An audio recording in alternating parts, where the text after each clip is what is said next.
Bonjour, nous sommes en 2013, c'est-à-dire plus de 160 ans après les apparitions de la Salette. Et un projet s'est mis sur pied pour publier de manière précise les deux rapports des apparitions par les deux enfants, Maximin Giraud et Mélanie Calvat. À cette occasion, et donc plus d'un siècle et demi après les événements, il peut être utile de produire une véritable étude, non pas seulement historique, mais surtout théologique, de ce que ces apparitions ont annoncé et de la manière dont ce qu'elles ont annoncé s'est réalisé. Tout dans ces apparitions est utile, est étudiable. Tout, c'est-à-dire d'abord la vie des deux enfants. Ces deux enfants sont morts, pour l'un, Maximin, en 1875, à l'âge de 40 ans à peine atteint, et pour l'autre, pour Mélanie Calvat, en 1904, à l'âge de 73 ans. Les deux petits bergers n'ont pas été béatifiés par l'Église, n'ont pas été canonisés, ce qui ne veut rien dire par rapport à leur sainteté personnelle. Mais tout cela doit être étudié pour manifester certaines choses sur les choix de Notre-Dame, sur le fait qu'elle a choisi des enfants dont la vie elle-même n'est pas aussi limpide, certes, en apparence, que la vie de Sainte Bernadette de Lourdes ou de Sainte Catherine Labouré de l'apparition de la rue du Bac, mais dont la vie est véritablement semblable à celle de beaucoup de personnes qui passent sur Terre. Pour l'apparition elle-même, je dirais qu'il y a trois choses qui doivent être étudiées. D'abord, la première apparition, ou plutôt celle qui est la plus connue, et celle qui porte sur la famine à venir et sur le respect du dimanche. Elle est faite dans un texte simple, parfois en patois. On a l'impression qu'elle parle d'une chose périmée. Et en réalité, un peu à la manière dont Marthe Robin parlait à ses visiteurs de l'agriculture, des récoltes à venir, des difficultés des paysans, on s'apercevra qu'elle annonce les famines spirituelles qui règnent actuellement sur le monde. La deuxième partie, c'est le secret de la Salette. Le fameux secret qui a été écrit par Mélanie Calvat, qui a été envoyé au pape Pie IX. Un secret qui a eu toute une histoire, toute une vicissitude, qui a même été, à un certain moment, dans ses commentaires, mis à l'index des livres prohibés par le Vatican. Parce que certaines choses qui y sont contenues choquaient, comme la phrase « Rome perdra la foi ». Et donc, à propos de ce texte qui est donné dans un style apocalyptique, il faut véritablement maintenant le regarder et voir ce qu'il annonce.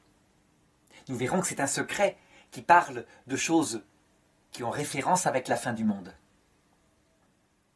Enfin, troisième chose, et c'est une chose qui est très oubliée, c'est la règle des sœurs et des missionnaires des derniers temps que la Sainte Vierge donne à Mélanie Calvat, qu'elle va publier, qu'elle va s'efforcer de fonder, et c'est un ordre qui ne sera jamais fondé. Et bien lorsqu'on se penche sur cette règle-là, on s'aperçoit qu'en fait, il décèle aussi des choses qui n'ont pas trait à un petit ordre particulier, mais à quelque chose de beaucoup plus profond, qui se réfère aux événements que nos prophéties catholiques attendent pour la fin du monde. Et donc je voudrais aborder en premier lieu les personnes des deux petits voyants de l'apparition de la Salette. C'est la première chose qu'il faut étudier, parce qu'ils ont été choisis par la Vierge Marie. Et donc leur vie n'est pas une chose qu'il faut passer comme ça, de manière anecdotique. Ils le racontent eux-mêmes dans leur mémoire. Ils ne se connaissaient pas, ou de loin. Ils avaient été placés par des patrons pour garder des troupeaux, des vaches, dans la montagne, du côté de Grenoble, du côté de leur petit village qui s'appelait Cors. Maximin était le plus jeune, il était né en 1835, ce qui fait que comme l'apparition a lieu en 1846, eh bien il a 11 ans. Quant à Mélanie Calvat, elle est née en 1831, elle est un petit peu plus âgée, Elle a autour de 14 ans. Elle est habituée à jouer toute seule, dans les champs. Ils ne vont pas à l'école, évidemment. Elle fait donc des petits paradis, elle joue avec les fleurs. Et lorsque ce petit garçon, quelques jours avant, s'approchera d'elle, pour essayer de ne pas être seul dans la montagne, eh bien au début elle le repoussera. Et puis finalement, comme il se montre gentil, elle l'acceptera, et ils commenceront à jouer ensemble. Ce qui les caractérise aussi, c'est une très profonde religion, une religion populaire. Ça veut dire que leur journée est ponctuée de prières. Lorsque l'angélus sonne à l'église du village, eh bien, ils se recueillent. Le jeu habituel, ou ce jeu qu'ils feront ce jour-là, c'est de fabriquer avec des fleurs des champs un joli paradis pour que les anges puissent s'y poser. Et c'est sur ce paradis que la Sainte Vierge apparaîtra, sans du tout le détruire, légère, comme un souffle. Ils n'ont pas beaucoup d'instructions, ils parlent principalement le patois, mais aussi un peu le français. Et la première chose qu'il faut remarquer, c'est que la Vierge commencera son discours en français, et comme elle voit qu'ils ne comprennent pas bien, elle leur parlera ensuite en patois. Tout ça, ils le mettront par écrit, dans 2 mémoires qu'ils rédigeront chacun de leur côté, et où les paroles de la Vierge sont exactement les mêmes, au mot près. Et ce qui est étonnant, c'est que, pour écrire avec ces mots leur vision, ils utiliseront des expressions qui sont dignes des plus grands mystiques, des plus grands théologiens. Je pense à cette expression de Mélanie, lorsqu'elle décrit la Sainte Vierge. Elle dit « La vue de la Sainte Vierge était elle-même un paradis accompli ». Et on sait que les théologiens montrent que lorsqu'on voit un saint du ciel, ne serait-ce qu'à l'heure de sa mort, lorsqu'ils viennent nous chercher, ces saints qui voient Dieu face à face, eh bien, en les voyant, on voit aussi la révélation sous une forme particulière liée à leur mentalité personnelle de chaque personne du ciel. On voit, on comprend ce que c'est que l'Évangile. C'est donc un langage très fort. Alors, il faut raconter maintenant la suite de leur vie après l'apparition. Aucun d'eux n'aura une vie facile. Le petit Maximin, d'abord, juste dans les 3 ans qui suivent l'apparition, perd pratiquement toute sa famille et devient orphelin. Il est recueilli par un oncle qui se montre très dur avec lui. Mais il devient en même temps célèbre, parce que l'apparition est reconnue en 1851 par l'évêque de Grenoble. Donc il se trouve comme enfant dans une situation pénible. À la fois, les pèlerins veulent le voir pour le toucher, et s'imaginent que c'est un saint, un petit peu comme Bernadette à Lourdes subira quelques années plus tard. Et en même temps, eh bien, les autorités ecclésiastiques veulent le protéger. Il doit travailler, étudier à l'école, et il n'a pas facile. Si bien que l'expérience des dégâts que peuvent faire cette gloire trop précoce, et en même temps cette nécessité qu'il développe une éducation saine, servira pour que Bernadette ne subisse pas tout cela, et elle sera protégée à l'intérieur d'un couvent. Elle ne pourra pas raconter comme elle le veut l'apparition. Véritablement, il y aura une mission de l'évêque acquis grâce à l'expérience de ses premiers petits voyants, Maximin et Mélanie. Maximin, très vite, se montre extrêmement instable. Alors qu'il est encore enfant, contre l'avis de l'évêque, on l'emmènera voir saint Jean-Marie Vianney, le curé d'Ars, qui l'interrogera sur les apparitions, et qui du coup, voyant un enfant si fragile, aura des doutes sur la réalité des apparitions. En effet, dans un premier réflexe, on pourrait se dire que la Sainte Vierge devrait choisir, parmi ses voyants, des personnes qui sont particulièrement saintes dès leur enfance. C'est du moins comme ça qu'on considère les choses à l'époque. Or, Maximin est un enfant normal, avec ses caprices, avec ses défauts, ses qualités, ses efforts. Les autorités ecclésiastiques s'efforceront de le conduire comme ils le peuvent. Par exemple, il entrera au petit séminaire.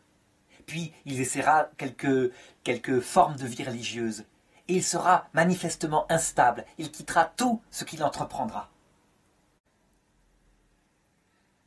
N'étant pas devenu religieux, il tentera des études, médecine. Il échouera, évidemment. Comment un petit enfant qui a fait si peu d'études pourrait-il réussir? Et donc sa vie ce sera aussi la vie de ceux qui sont dans le monde et qui essayent de gagner comme ils le peuvent leur vie. Il sera soumis à toutes sortes de tentations. Finalement, il entrera dans les zouaves pontificaux. À l'époque où la guerre se profile, la guerre de 1870.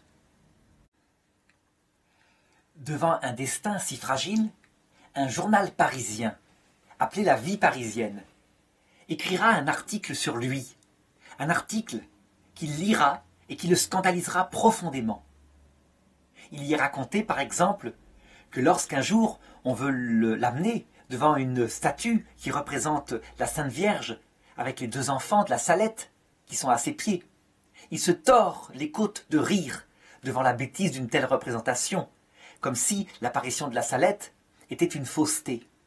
C'est une chose qui plaît évidemment aux journaux de l'époque.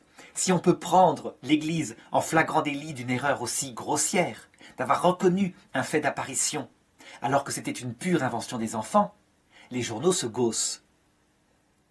Eh bien, courageusement, quitte à perdre son travail, c'est là qu'il entreprendra d'écrire ce mémoire.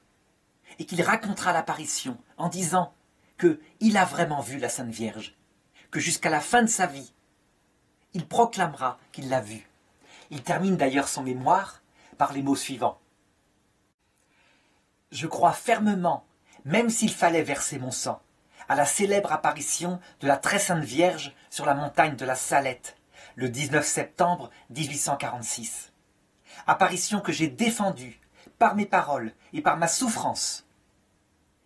Et c'est dans cet esprit que je donne mon cœur à Notre-Dame de la Salette. » Son cœur sera effectivement prélevé après sa mort, tout jeune, à moins de 40 ans, et sera déposé près du lieu d'apparition. Comment, s'il n'avait pas défendu l'apparition de la Salette, il serait riche, parce que certainement on lui proposait de l'argent pour écrire dans des journaux des articles qui dénigraient cette apparition, qui se moquaient d'elle. Et ça, jamais, jamais il ne tomba dans la tentation. Donc, malgré ses déboires terribles, les entreprises qu'il fit, les dettes énormes qu'il accumula, eh bien, par rapport à l'apparition, il resta d'une stricte droiture, honnêteté, quitte à vivre dans la pauvreté. Quant à la petite Mélanie, eh bien, sa vie ressemble un petit peu, par son instabilité aussi. Sauf que, il lui sera reproché d'autres choses. Elle est moins simple que Maximin, elle est plus intellectuelle, elle est plus intéressée à la politique. Toujours est-il que, après l'apparition, elle fut elle aussi placée, par des efforts louables des autorités ecclésiastiques, dans un couvent, afin qu'elle prolonge son éducation et qu'elle soit protégée de la vénération des fidèles. Si bien que vers l'âge de 20 ans, elle décide d'entrer comme religieuse dans un couvent. Elle rentre chez les sœurs de la Providence de Corenc, près de Grenoble. Ce que disent ses consoeurs d'elle, c'est que elle aime se mettre au milieu de groupes et de raconter à des auditrices captivées des histoires de sa jeunesse, ainsi que les apparitions de la Salette. Si bien que le jugement qu'ont ses coreligionnaires par rapport à elle n'est pas tout à fait positif. On dit qu'elle n'est pas assez mûre. Et donc lorsqu'elle vient à être près de prononcer ses vœux, eh bien, l'évêque de Grenoble décide qu'elle n'est pas prête. Et c'est à ce moment-là que Mélanie commence, je dirais, à protester et à mêler à ce qui concerne les apparitions des considérations d'ordre politique. Ça veut dire qu'elle pense que l'évêque, s'il refuse qu'elle fasse profession, c'est parce qu'il est trop lié à Napoléon III. Et pour elle, Napoléon III, c'est quelqu'un dont il faut se méfier. L'autre grande obsession dans ses discours de Mélanie, c'est la franc-maçonnerie. Ça veut dire qu'en fait, elle dénonce sans cesse le complot franc-maçon. Elle est très attentive à cet aspect politique des choses. Et c'est un des points qui déplaira particulièrement aux autorités ecclésiastiques, qui auraient préféré quelqu'un qui ne mêle pas César et Dieu, qui soit quelqu'un qui parle de la Sainte Vierge, du ciel, de la mystique, mais qui n'entre pas trop dans ces considérations qui impliquent par trop les passions humaines. De plus, Mélanie était manifestement, au point de vue politique, royaliste, et donc l'évêque avait peur que les prédications de Mélanie viennent entacher la pureté du message spirituel de la Salette.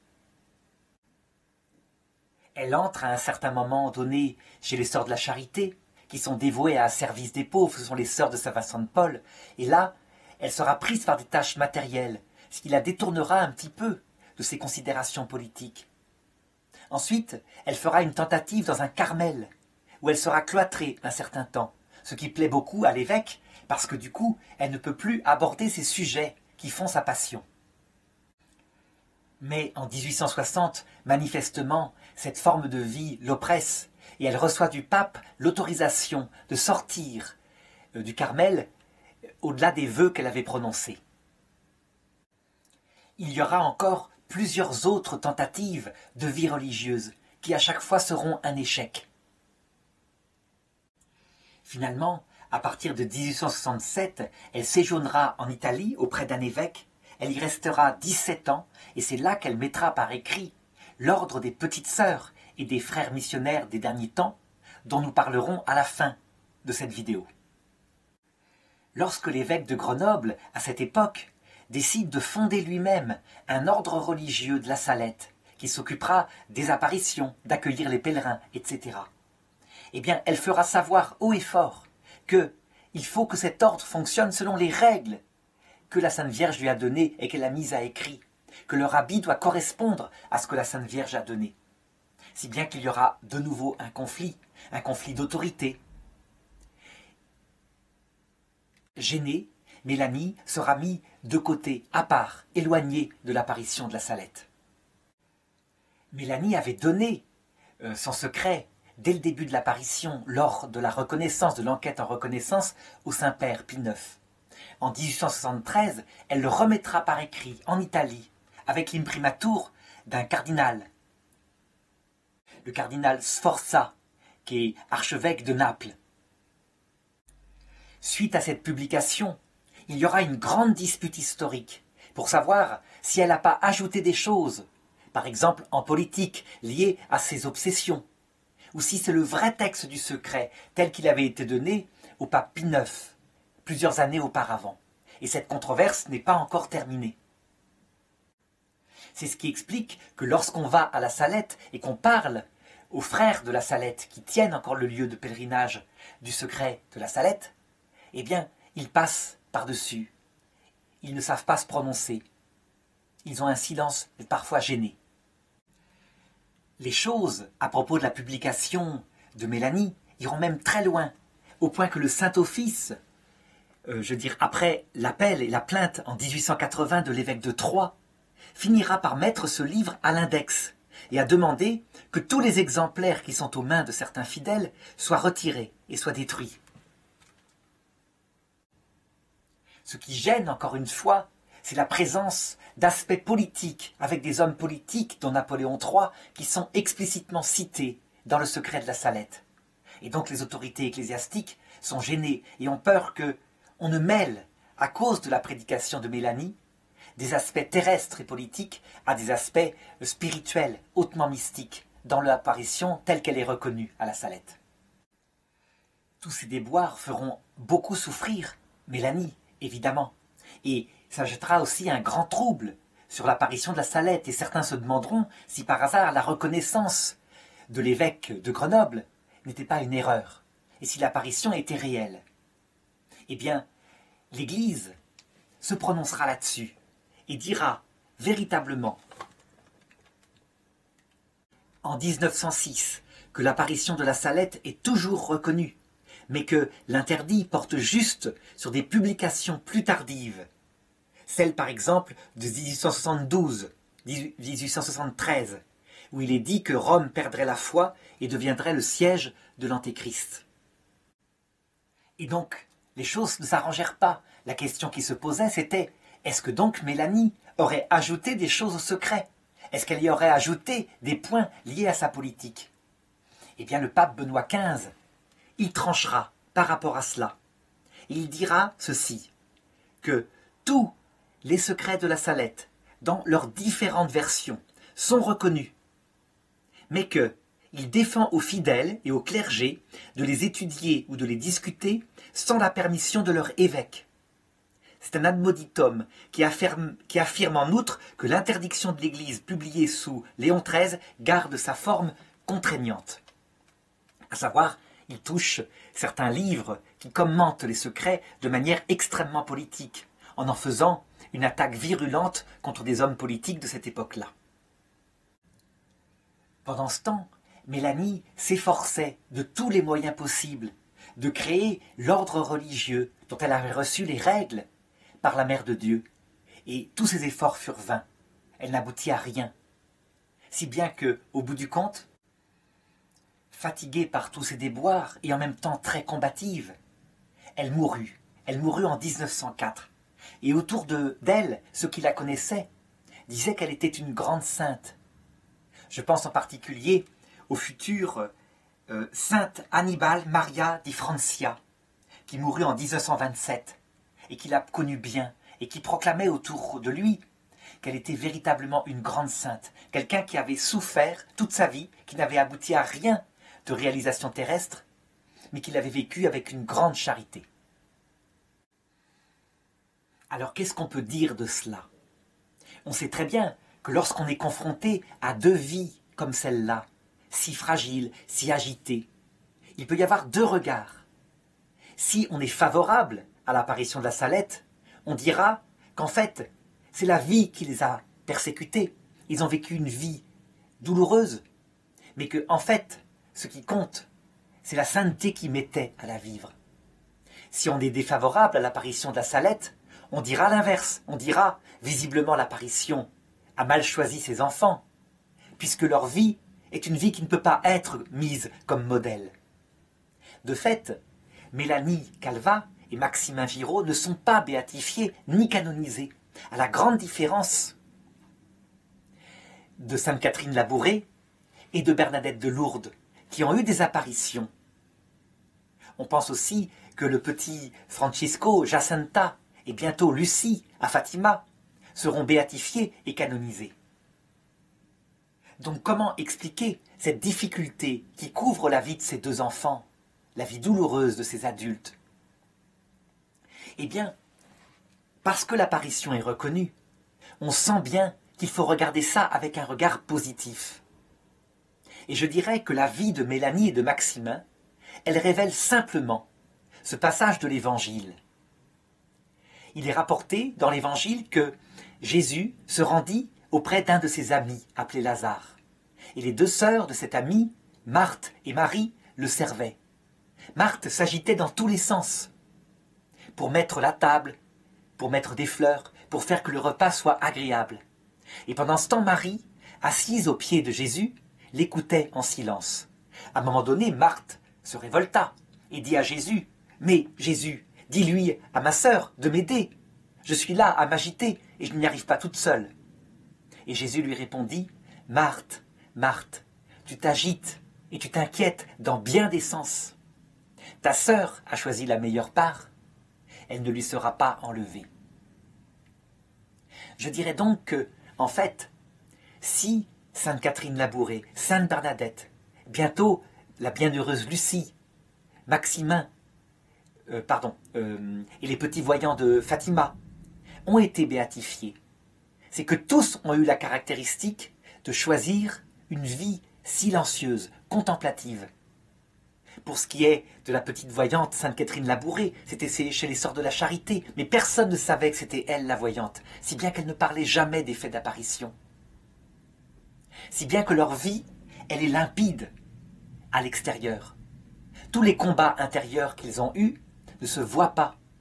Donc forcément, le procès en béatification, en canonisation, est beaucoup plus facile à faire. Je me rappelle avoir rencontré l'archevêque de Bruxelles, Monseigneur Léonard, qui me disait que l'apparition de Medjugorje, par exemple, auquel il croit beaucoup, tout de même, les voyants sont moins limpides. Leur vie est moins claire que celle de la petite Bernadette. Et je lui avais répondu, c'est parce qu'ils sont dans le monde, parce qu'ils ont charge de famille, parce qu'ils doivent galérer au jour le jour pour nourrir leur famille. Eh bien, ça fait référence à ce texte de Jésus. Il est clair que la vie religieuse, on n'y est pas divisé. On peut tout consacrer à Dieu dans le silence. Tandis que quand on est dans le monde, les agitations se voient de l'extérieur.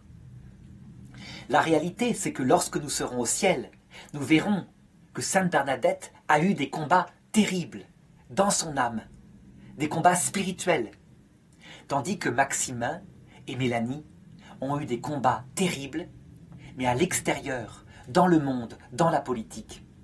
Ce fut leur lot. Et donc, il est essentiel d'étudier leur vie qui paraît à l'extérieur justement, pour voir à quel point, en fait, elles peuvent être un modèle. Ce qui caractérise la vie de Maximin et de Mélanie, effectivement, ce n'est pas la facilité et la paix souriante, c'est plutôt l'agitation, l'instabilité. Maximin sera tenté par faire des affaires, et il s'y plantera, il aura beaucoup de dettes.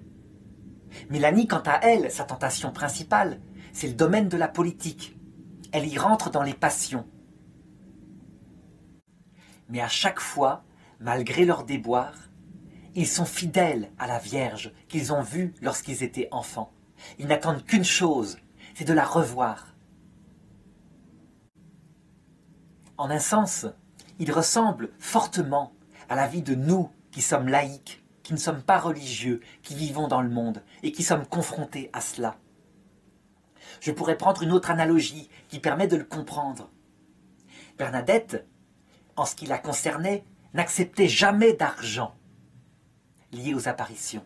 Ça la brûlait, elle jetait l'argent par terre.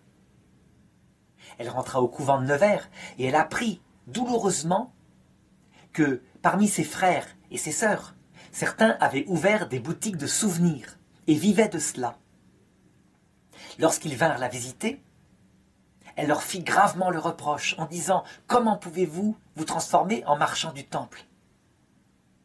Et alors ils lui expliquèrent, ils lui dirent « Toi, tu as une vie facile, mais nous, on doit nourrir les enfants, on doit tenir notre famille. » Et Bernadette réfléchit, et elle se mit à comprendre un petit peu la difficulté qu'il peut y avoir à être dans le monde. L'Église a toujours dit que la vie religieuse en soi était une vie plus sainte que la vie dans le monde. Saint Paul le commente en disant « Celui qui est marié est divisé ». Il est vrai que Maximin et Mélanie ne furent pas mariés. Mais ils étaient dans le monde et ils vivaient comme ils pouvaient, donc ils connaissaient ce qu'était cette division. Est-ce que pour ça, on doit dire qu'ils ne sont pas saints, qu'ils ne sont pas au ciel? Eh bien, je dirais que non. Probablement, ils sont saints, mais que ça reste le secret de Dieu, parce que un procès canonique classique aura du mal à le déterminer. L'avocat du diable trouvera évidemment ici ou là des chutes, et finira par dire que Maximin et Mélanie, dans leur vie, ressemblent un petit peu au bon larron qui était crucifié à la droite de Jésus. Évidemment, celui qui les défendra dira qu'ils ont vécu tout ça dans la plus grande sainteté possible, dans la plus grande droiture possible. Et il ne se trompera pas. En réalité, ils ont fait ce qu'ils ont pu, étant confrontés à une vie dans le monde. Est-ce que Dieu voudra un jour leur canonisation? Eh bien, je dirais que ça ne dépend que d'une chose. Ça ne dépend que de sa volonté.